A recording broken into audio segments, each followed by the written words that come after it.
아시다시피 이 신원식 국방부 장관과 신원식 국방부 장관을 뒷받침하고 있는 이 정권의 실세, 윤석열 대통령의 충암고 1년 선배 육사 38기의 김용현 경호처장과 1년 선배인 육사 37기 신원식 장관이 서로 아주 가까운 관계이고 그 보직을 뒤따라갔던 분입니다. 이 둘 다 유사한 비리 의혹이 있습니다. 김용현 17사단 사단장 시절에 물에 빠져 익사했던 병사를 마치 의사, 그러니까 물에 빠진 장병을 구하려다 사망한 것처럼 이렇게 위장해서 이거를 했던 의혹이 아름다운 사연으로 위장했던 의혹이 있고, 이 신원식 장관은 중대장 시절에 박격폭탄 훈련 이 거리와 이 사선을 잘못 계산해서 오폭으로 인해 가지고 병사가 사망했는데 그걸 감추기 위해서 불발탄에 의해서 사망했다 이렇게 위장해서 심각한 범죄 은폐 의혹이 있습니다. 이것을 끝까지 군대 의문사 진상위원회 사무국장은 얼마까지 근무하면서 이것을 밝혀내 싸우고 있는 정말 의로운 우리 고상만 군사망사고 진상규명위원회 사무총장 전 사무국장 고상만 씨를 소개하고 쭉 경위 설명을 듣겠습니다. 예, 안녕하세요. 인사드리겠습니다. 저는 바로 한 달 전까지 바로 이 윤석열 정부에서 고위공무원으로 있었습니다. 2급으로 있었어요. 대통령 소속 군사망사고 진상규명위원회 전 사무국장으로 있었던 고상만이고요. 많은 분들한테는 제가 대통령 소속 의문사 진상규명위원회 노무현 정부 김대중 정부에서 재하인사 장준하 선생님 조사팀장으로 있었습니다. 그래서 장준하 묻지 못한 진실 그 저자입니다. 그래서 많은 분들이 아시는 낙곰수에서 제가 바로 장준하 선생님 의문사 문제에 대해서 방송해서 역대급 방송이라고 해서 많은 분들이 기억하시고 있고, 국민TV에서 고상만의 수사반장 방송을 진행해서 많은 분들한테 고반장이라는 애칭으로 많이 불리시고 있고요. 바로 이번에 이제 서울의 소리에서 고상만의 수사반장 시즌3 진행하고 있는데요. 제가 어저께 국방부 장관 신원식한테 고소당했습니다. 그래가지고 어저께 뉴스에 나가서 다음 메인 기사로 떠갔고, 어저께 많은 사람들이 저한테 위로 문자도 많이 오고 했는데, 제가 그 이야기 했더니 우리 송영길 대표님께서 오늘 좀 나와서 좀 이야기 좀 해보라고 해가지고 좀 나왔는데, 사실은 제가 고소를 받기로 작정을 한 이유가 있었습니다. 바로 한 달 전에 9월 13일 날 제가 문재인 대통령께서 사실은 우리 위원회를 만들어 주셨어요.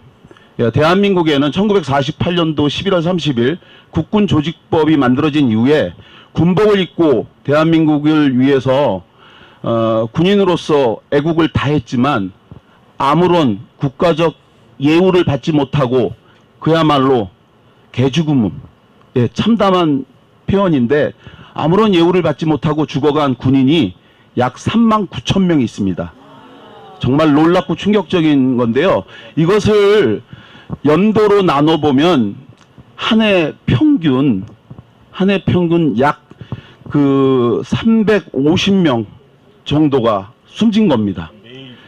매일매일 국가가 아무런 책임을 지지 않고 죽은, 그렇게 버려진 군인들이 있는데 바로 이 사람들을 다시 조사해서 그들을 제대로 예우해 주자.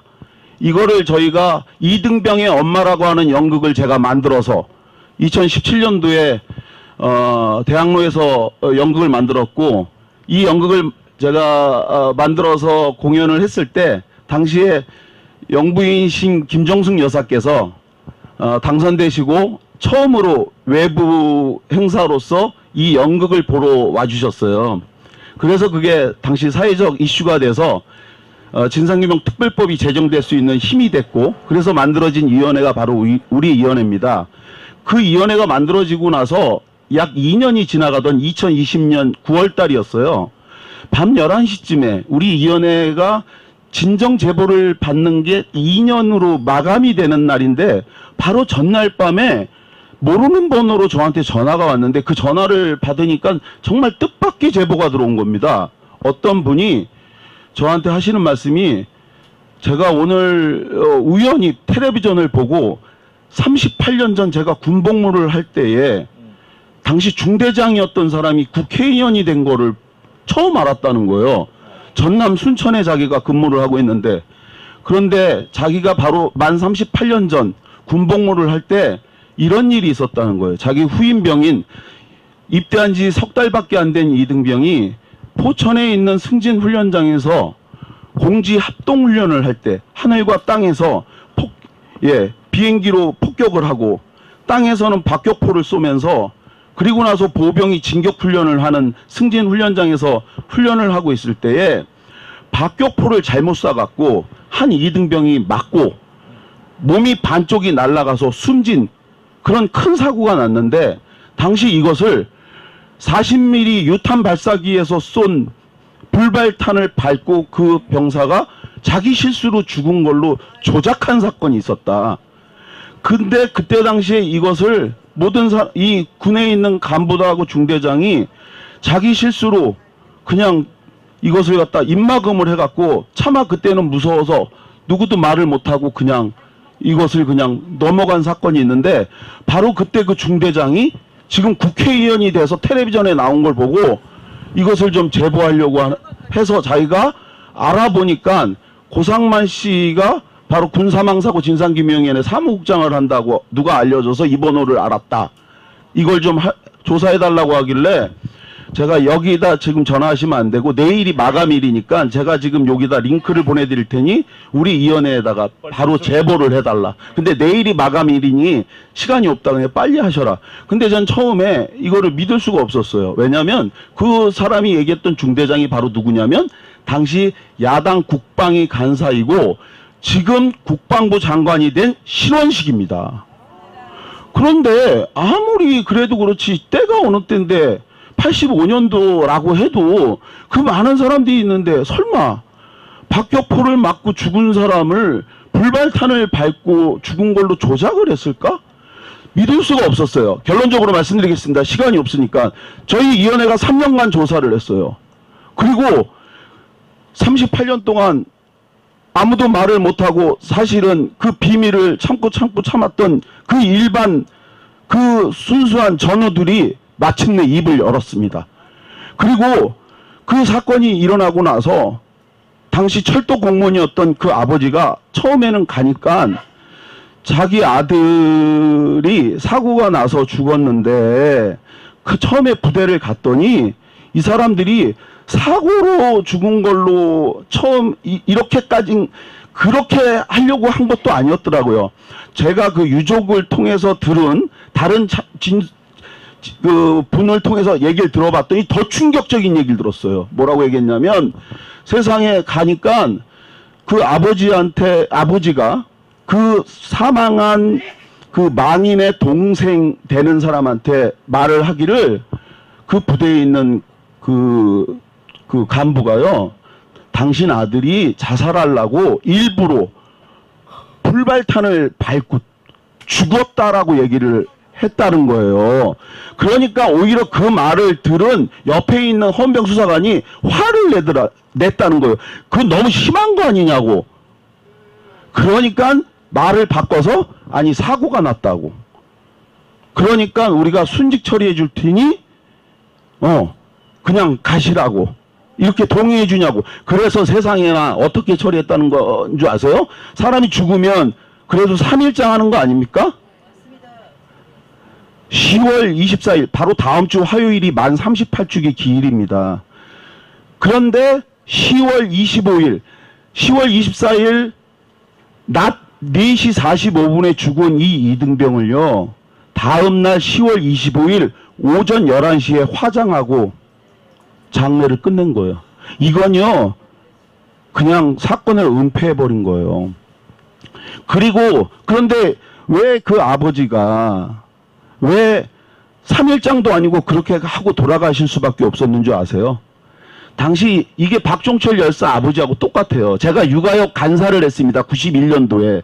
그래서 박종철 열사 아버지 박정기 아버님을 제가 회장으로 모셨고 그래서 그 아버지한테 직접 얘기를 들었어요. 그래서 제가 잘 알아요.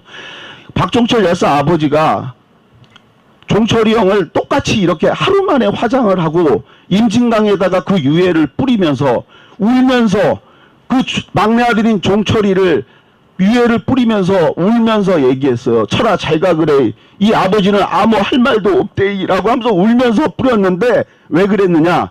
수도 공무원이었던 자기가 이 종철이가 고문으로 죽은 걸 알았지만 자기 머릿속에는 남은 가족들이 살아야 된다는 생각밖에 안 들었대요.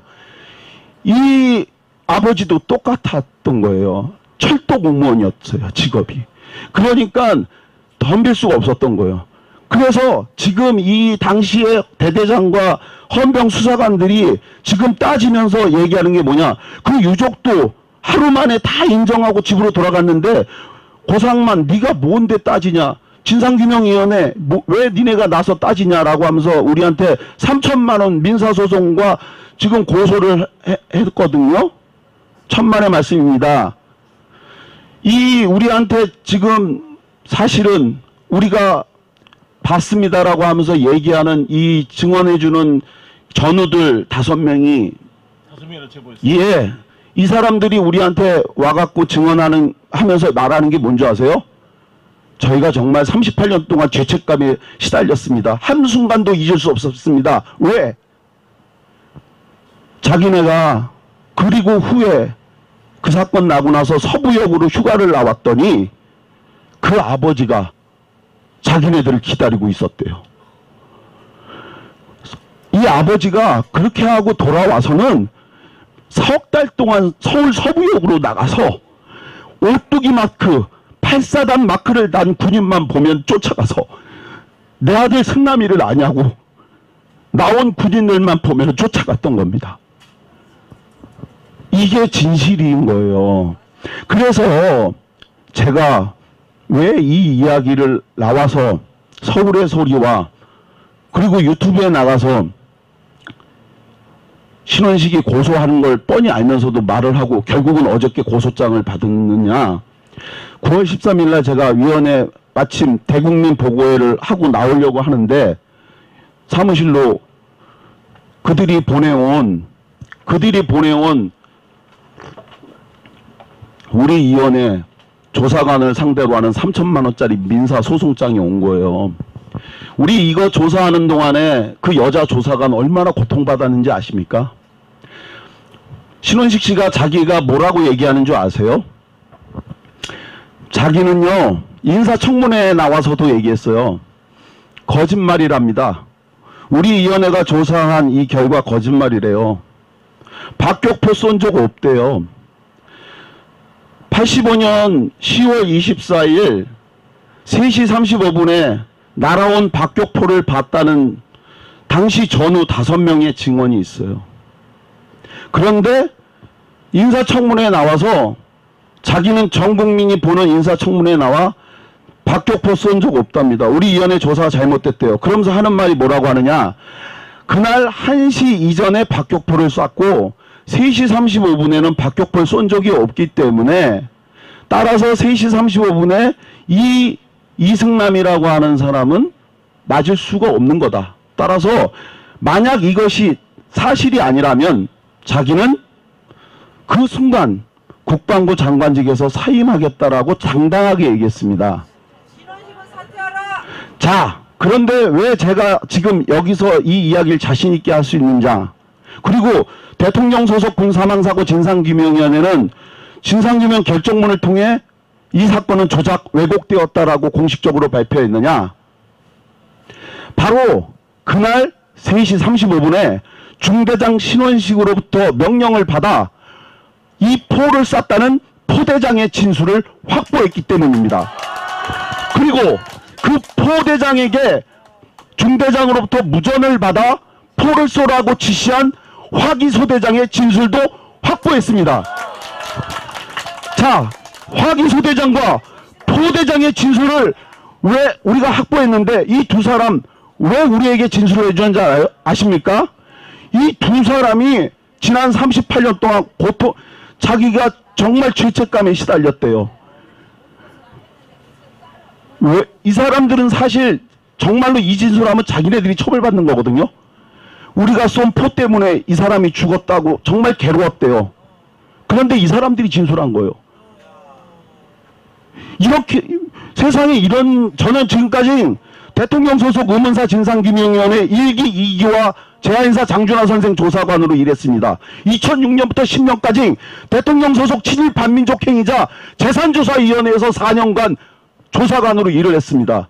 2018년부터 2023년까지 대통령 소속 군사망사고 진상규명위원회에서 조사총괄과장과 사무국장으로 국가기관에서 조사관 생활만 제가 10년 넘게 일한 사람입니다. 저는 지금까지요 이렇게 진술해 준 사람들 처음 봤어요. 우리나라에서 대표적인 군의문사 사건이 여러분 기억하시죠? 허은근 일병 사건입니다. 1984년 4월 1일 7사단에서 중대장 전령으로 정말 자기를 괴롭혔던 그 사람 때문에 자살한다고 해서 자기 좌측 가슴에 총을 쐈는데도 안 죽자 우측 가슴에 또 총을 쐈는데도 안 죽으니까 자기 이마에다 또 총을 쐈다고 죽었다는 그 대표적인 군의문사 허은근 일병 사건 기억나시죠? 이 사건 증인이 한 명입니다. 1998년 2월 24일 장군의 아들 사망사건 판문점 김은중이 사망사건 이 사건 제가 바로 98년 천주교 인권위원회에서 바로 그 김척 장군 직접 만나 이 사건 제가 한 사람입니다. 그날 공동경비구역에서는 무슨 일이 있었나 그 책 제가 쓴 사람이고요. 제가 국방부 특별합동조사단 자문위원으로 그 사건 직접 조사한 사람입니다. 제가요 대한민국에서 주요 사건 다 한 사람인데 제가 바로 이 사건 이런 경우는 제가 처음 본 사람입니다. 이거 정말 분명한 사건이에요. 그런데 이런 사건을 부인하는 제가 신원식을 용서할 수 없어서 고소를 각오하고 증언에 나선 겁니다. 이런 사람이 국방부 장관 되면 안 되기 때문입니다. 여러분 만약 이런 거를 모르고 대한민국 국방부 장관으로 윤석열 씨가 장관으로 임명했다면 그는 무능한 사람이고요. 이런 걸 알고도 장관으로 임명했다면 윤석열은 탄핵돼야 됩니다. 감사합니다. 이렇게 용기를 내서 진실을 밝히게 싸워주신 고상만 우리 국장님 감사드리고 고상만 국장님한테 이러한 증언을 비록 38년 만에 가슴에 켜켜이 싸우다 해주신 당시 소대장, 발사를 명령했던 분들이 다 자기 책임이었을 텐데 그거야 신원식 중대장의 어떤 명령과 훈련 계획에 따라 한 거 아니겠습니까? 그러니까 이 신원식 중대장이라는 분이 박격포의 발사 시간과 고사포, 그 다음에 이게 이 보병이 진출한 시간 그 간격을 정확히 계산해서 그 이격거리를 확보해서 안전거리를 확보하면서 훈련해야 될 직무상 책임이 중대장에 있는데 이 무능한 중대장이 대충 해서 그 시간과 이격거리를 못 맞춰가지고 지금 이 불쌍한 이 사고가 발생한 건데 그러면 지 잘못을 인정하지 않으려고 이것을 조작을 했다. 한 가지만 더. 제가 흥분해서 몇 가지를 말씀을 못 드렸는데 제가 이 짧은 시간에 다 말씀드릴 수가 없어요. 그래서 제가 정말로 이 사건 더 자세히 알고 싶은 분한테 제가 팁 드릴게요. 이미 10월 8일 PD수첩에서 이 사건 자세하게 이미 보도가 됐습니다. 제 주장만이 아니에요. 10월 8일 밤 9시에 이미 PD수첩에서 한번 보도가 됐습니다. 거기에 제가 다 말씀드리지 못한 중요한 내용들이 다 보도가 됐는데 중요한 내용 두 가지만 좀 말씀을 드릴게요. 왜 화기소대장과 포대장이 증언을 했느냐? 사실은 이 사람들이 자기가 쏜 포 때문에 바로 그 사람 이승남 일병이 사망한 거 그게 너무 죄책감이 들었다는 것도 있지만 또 한 가지가 있어요. 정말 너무 원망스러운 게 있는 거예요. 이 중대장 신원식 씨한테 정말 기가 막힌 명령을 내린 거예요. 그날 뭐냐면요, 자기는 그날 사실은 화기소대장 역할을 원래 이 사람이 하면 안 되는 거였어요. 원래 그날 진짜 화기소대장 역할을 맡을 사람이 휴가를 갔어요. 그래서 자기는 원래 한 번도 이 포를 쏴본 적이 없는 사람이었어요. 근데 중대장 신원식 씨가 부대 운영을 잘못해서 굉장히 중요한 훈련이 있던 그날 진짜 이 보직을 갖고 있는 화기소 대장이 휴가를 가버리는 바람에 한 번도 포를 쏴보는 역할을 해본 적이 없는 이 사람이 임시로 이 일을 했어요. 그런 사람에게 자기는 그 구릉 안에 들어있어서 사람들이 어디에 있는지 보이지 않는 곳에 있었어요. 그런 사람에게 사거리 몇 킬로를 쏴라, 1킬로를 쏴라, 700m를 쏴라 이렇게 알려줘야 되는 상황에서 멀리 한 발을 쏘라고 명령을 내렸대요. 그래서 어디로 얼마큼 쏘라는지를 모르는 상황에서 그렇게만 무전을 내린 거예요. 그래서 잘 모르는 상황에서 묻기도 뭐해서 그냥 대충 1.5km를 쐈대요, 자기가. 그랬더니 욕설로 무전기로 야 이 새끼야 그게 산을 넘어가도록 쏘면 어떻게 짧게 쏘란 말이야. 짧게. 두 번째 명령이 짧게 쏘라는 명령이었답니다. 그러니까 이것도 어떻게 해서 그래서 짧게 쏜 게 사고가 났다는 거예요. 이게 이 사건인데 이 이야기를 누가 또 증언해 줬냐. 우리 위원회 조사에 응하지 않은 사람이 한 명이 더 있었어요. 그 사람이 바로 누구냐면 중대장 무전병이었습니다. 이 사람이 우리 위원회 조사에 응하지 않았는데 갑자기 오마이뉴스에 인터뷰로 나왔어요. 왜 나왔나 우리도 깜짝 놀랐더니 그 사람이 뭐라고 얘기하느냐. 중대장 신원식 씨가 자기가 박격포를 부인하는 거를 뉴스에서 보고 그 양반 텔레비전에서 보니까 박격포 사고를 부인하는 걸 보고 그 양반 너무 합디다. 텔레비전 보는데 그 박격포 사고를 부인하는 걸 보고 화가 난 거예요. 그래서 그 무전병이 필기수첩에서도 나왔어요. 그러면서 뭐라고 얘기냐. 내 한마디만 하는데 박격포 날아가는 거 내가 직접 봤습니다. 그걸로 사람 죽은 거 한마디만 할게요. 이렇게 얘기했습니다. 필기수첩 꼭 보시고요. 그리고 또 한 가지 바로 내일 모레입니다. 10월 22일 일요일 날 밤 MBC 스트레이트에 제가 1시간 20분 동안 인터뷰했습니다. 그것도 꼭 보십시오. 저 끝까지 할 겁니다. 왜? 제가 9월 13일 날 위원회 나오는데 우리 위원회 조사관 진짜 열심히 이 사건 조사했는데 신원식 씨가 3천만 원짜리 민사 소송장 낸 거 보고요. 이렇게 열심히 일한 조사관 외롭게 혼자 싸우는 거 제가 정말 책임자로서 그냥 두고 볼 수 없어서 같이 싸우려고 한 겁니다. 이 방송 보시는 분들 그리고 22일 날 스트레이트 방송 함께 봐주시고요.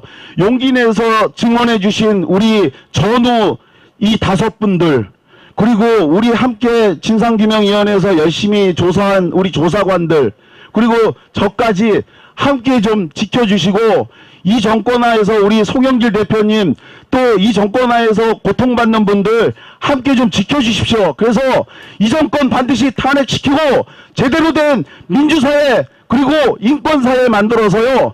사람이 사람답게 살 수 있는 세상 함께 만들어 갑시다. 감사합니다. 우리 고상만 국장님 감사합니다. 힘내시고 우리 모든 깨어있는 시민들이 함께하고 지켜낼 것입니다. 우리 박정훈 대령과 함께 우리 고상만 국장님 같이 지켜냅시다 여러분. 그리고 이제 이재명 대표께서 23일 당무 복귀한다 그러는데 이 상황이 좀 보고가 됐으면 좋겠고요. 우리 홍익표 원내대표님 그리고 사실 이 민주당이 좀 전투적 분위기로 싸웁시다. 이런 억울한 문제, 이런 분들의 이 억울한 아도 피해 사건, 이 국민이 아니 하나밖에 없는 아들이 포탄에 반쪽이 돼 찢어져 참혹한 죽음을 당한 이 원혼을 풀어줘야 될 거 아니겠습니까, 여러분? 그리고 저는 좀 우리 고국장한테 이야기 들어보고 실망스러운 게 우리 민주당 국방위원님들 왜 인사청문회 때 고상만 국장 좀 증인 채택해서 질문했었는데 증인 채택도 여당이 반대한다고 그것도 관철을 못 시키고 이번 국감 때도 증인으로 좀 가서 봐야 되는데 국감 때도 증언이 안 되고 증언이 안 됐으면 이 내용이 신원식 장관한테 생생하게 질의라도 돼야 되는데 거의 질의도 안 된 거죠. 우리 위원회에서 결정문 15분이 신청해서 다 받아가셨길래 전 정말 기대 컸어요. 질문을 안 하셨어. 할 말이 없어요 정말. 정말 기가 막힙니다 여러분. 여러분이 아니면 정말 길가에 있는 돌들이 소리칩니다. 이사야서를 보십시오. 저기요, 정말 저 98년도 이래 지금까지 군인권 운동 해왔습니다. 그리고 지금까지 500여 명의 군 유족들과 함께 군인권 운동 해왔습니다. 그리고 지금까지 국방부 적폐청산위 국방개혁 자문위에서 군인권 운동과 관련한 여러 가지 개혁 운동 많이 해왔습니다. 그 일 하면서 제가 유가족들 500여 명 중에 그분들 통해서 한 가지는 같고 한 가지는 다른 거, 정말 놀라운 거를 봤어요. 한 가지 다른 건 살아온 환경, 이름, 나온 학교 다 달랐어요. 근데 정말 놀랍게도 한 가지는 똑같았어요. 그게 뭐였는 줄 아세요? 내가 이 비극의 주인공이 될 줄은 몰랐다요. 요즘 해병대 최수근 상병 사건 굉장히 많은 사회적 이슈가 되고 국감에서 굉장히 많이 나오고 있습니다. 그 사건 저도 굉장히 관심을 많이 갖고 있고, 그래서 굉장히 많은 정보도 들었고 또 그쪽에 있는 분들하고 계속 소통하고 있거든요. 그런데 다른 한편으로 정말 저 너무 슬프고 안타까워요. 똑같은 무게의 생명입니다. 이승남 우리 일병, 사실은 추서가 돼서 일병이지 입대한 지 석 달밖에 안 됐기 때문에 2등병이었어요. 그런데요, 아까 전에 제가 말씀드렸잖아요. 이 사람 죽으면서 속인 게 한 가지만 아니었어요. 또 한 가지를 속였어요. 바로 이번 10월 27일 금요일 날 아주 기가 막히고 웃긴 일이 하나 더 벌어집니다. 무슨 일이냐면요, 우리 위원회가 이 사건 조사하면서 사실은 불발탄이 아니라 박격포를 맞고 숨진 것이고, 당시에 누가 조작을 한 건지는 알 수 없으나 조작 왜곡이 됐다. 그리고 또 한 가지 우리가 국방부에 권고한 게 있습니다. 이 사건과 관련하여 순직이 됐긴 했지만 순직 규정 중에서 8항이 아니라 9항이 적용된 것은 잘못됐으니 이것을 8항, 순직 8항으로 다시 유형을 변경하여 적용하도록 다시 심사하라, 이렇게 얘기했는데요. 이것이 무엇인지는 일반 분들이 잘 모를 테니 제가 설명을 해드릴게요. 순직에는 여러 가지가 있어요. 그 중에서 9항과 8항이 뭐냐면요, 8항은 굉장히 영예로운 죽음입니다. 바로 작전을 하다가 숨진 거예요. 바로 박격포를 맞고 작전을 하다가 숨진 거거든요. 이게 8항입니다. 처음에 이 사건이 났을 때 유족이 가니까 부대에서 8항을 적용해 준다고 얘기했어요. 그런데 20일 후에 집에 온 문서에 8항이 아니라 9항으로 온 거예요. 9항이 뭔지 아십니까?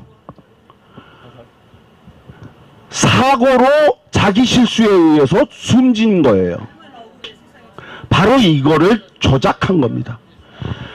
8항으로 작전 중 사망한 걸로 해드리겠다고 아버지한테 얘기했던 이 부대가 20일 후 서류를 집에 보내줬는데 자기 실수로 인해 불발탄을 밟고 숨진 9항으로 서류를 보낸 거예요. 이거를 저희가 다시 8항으로 바꿔서 심사하라고 보냈거든요. 이걸 바로 10월 27일 날 국방부 중앙전공사상심의위원회에서 심사를 한다고 회의를 한대요. 그래서 이 사건 제보자인 조평훈 씨가 자기 페이스북에다가 글을 썼어요. 자기 보고 국방부에서 서류를 보내왔대요. 27일 날 참고인으로 출석하라고. 그래서 조평훈 씨가 자기 페이스북에다가 뭐라고 썼냐면, 자기는 그날 보고 들은 대로 가서 말을 할 것이다. 그래서 박격포가 날아와 바로 내 후임인 이일병이 사망한 걸 그대로 얘기할 것이다 라고 얘기했어요.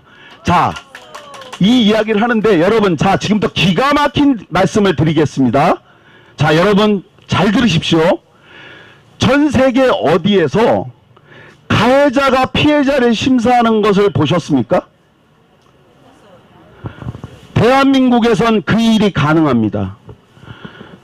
국방부가 피해자를 심사해요. 국방부는 그래서 지금 바로 이 최수근 상병 사건, 이해람 중사 사건이 바로 이래서 지금 벌어지고 있는 거 아니에요. 자, 지금요, 이 사건에 대해서 최종 결재권자가 누군지 아세요?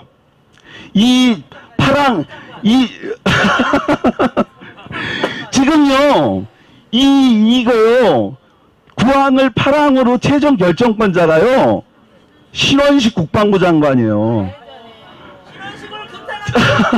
이게요, 그래서 이게요, 말이 안 되는 거예요. 지금 불발탄을 밟아서 구항이라고 한 사람이 지금 파랑으로 이걸 바꾸라고 우리가 권고를 했는데, 파랑으로 지금 바꾸라고 한 거를 사인하는 순간 신원식은 자기 말대로 사퇴를 해야 되는 상황이 벌어진 거예요, 지금. 그래서 바로 그 제보자가 자긴 본대로 가서 말할 건데, 이거 사인하면 자긴 사퇴, 이거 사인 안 하면 적폐가 되는 겁니다. 국민 여러분, 가해자가 피해자를 심사하는 게 말이 됩니까? 그래서 이제 가해자가 피해자를 심사하는 이거 바꿔야 됩니다. 감사합니다. 오늘 내용을 저도 민주당 지도부에 내일 소상하게 전달하도록 하겠습니다. 그래서 즉각 진짜 우리 당 지도부 국방에서 우리 고상만 국장을 불러서 이야기를 듣도록 하고, 또 이것은 이 기피 제도를 통해 차관이 대신하도록 해야 될 것 같습니다. 이 이해관계 충돌로 장관이 결정하지 못하도록 민주당에서 조치를 해야 될 걸로 보여집니다. 중요한 것은 여러분, 이 이승남, 이등병 문제가 아니라 우리 5천만 국민, 지금 전방에 나가 있는 수많은 우리 아들, 딸들, 총을 들고 서 있는, 근무하고 있는 우리 부모님들의 가슴이 어떻겠습니까? 정말 너무 우리가 출산율이 0.7이 떨어지고 있는 마당에 그나마 있는 아이들도 제대로 못 챙기고, 좀 있으면 이제 12구 사태 1주년이 다가옵니다. 이 159명의 아이들이 이태원에서 참사가 벌어졌던 일이 벌어지고 있는데, 정말 한이 맺힙니다. 그래서 저희가 이 단순한 이 윤석열 범죄 카르텔 세력들을 이렇게 해체시키는 것이 이 정치적인 문제가 아니라 우리 국가의 운명과 우리 아이들의 생명을 지키는 문제이다. 그리고 이렇게 자신의 이 범죄적 행위를 은폐하는 이 장관, 이 이름이 신원식이 이름이 기억이 안 나요. 아니, 신원식한테 이 남북 관계 이 중대한 시기에 국방부 장관을 맡긴다는 게 엄청난 일이고, 한동훈 장관은 자기가 무슨 인사 기능을 검증단을 법무부 장관 밑으로 가져와서 뭐 큰 소리 쳐놓고서 이런 거 하나 검증 안 했단 말이야. 한동훈 뭐 하는 사람이야 도대체? 헛똑똑 아닙니까? 똑똑한 척은 다 하면서 왜 이런 거 하나 검증해서 이런 사람을, 이 붕짜자 이 신원식 장관을 여기다가 장관으로 추천했단 말이에요. 한동훈 장관. 코가 붕붕이에요, 붕붕. 붕짜니까 붕붕. 정말 가슴이 억장이 무너집니다. 군대 애들을 보내고 있는 우리 부모님들 어떨까요? 아무튼 이 시간이 좀 지났습니다만 다시 한번 우리 고상만 국장님 감사드리고, 내일은 제가 김하중 우리 부장검사 출신 변호사와 함께 이 검찰의 구체적인 그런 범죄 내역에 대해서 다시 한번 짚어보도록 하고요. 오늘 방송 참여해주신 국장님 감사합니다. 고맙습니다. 그리고 우리 국민 릴레이 해주신 하승모 우리 참여자 어디 계세요?